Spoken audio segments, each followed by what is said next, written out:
Popcorn শব্দটির সাথে আমরা অনেক বেশি পরিচিত। সেটা যদি হয় চিকেনের পপকর্ন তাহলে কেমন হয় বলুন তো। আসসালামু আলাইকুম। আজকে আমি বাচ্চাদের একদম পছন্দের একটি আইটেম চিকেন পপকর্নের রেসিপি নিয়ে হাজির হয়েছি। আশা করছি রেসিপিটি আপনাদের ভালো লাগবে। চিকেন পপকর্নের জন্য অবশ্যই হাড় ছাড়া মুরগির মাংসকে ছোট ছোট করে কেটে এর মধ্যে একে একে লবণ, শুকনো মরিচ গুঁড়া, গোলমরিচ গুঁড়া, আদা রসুন পেস্ট, টমেটো ও সয়া সস ও অল্প ডিম দিয়ে বেশ অনেক সময় নিয়ে মেরিনেট করে রাখবো।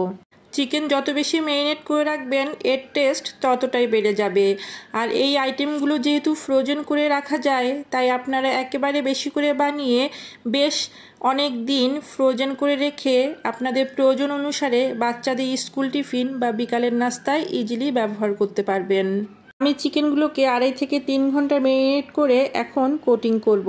এজন্য আমার লাগবে ব্রেড ক্রাম, কর্নফ্লাওয়ার এবং একটি ডিম। আমি ডিমটাকে ভালোভাবে ফেটিয়ে নিয়ে প্রথমে চিকেনগুলোকে ডিমে চুবিয়ে এরপরে দিয়ে দিব কর্নফ্লাওয়ারে, তারপরে ব্রেড ক্রামে ভালোভাবে গড়িয়ে নিয়ে অবশ্যই ডিপ ফ্রিজে আধা ঘন্টার জন্য রেখে দিতে হবে, তাহলে কোটিংগুলো খুলে আসবে না।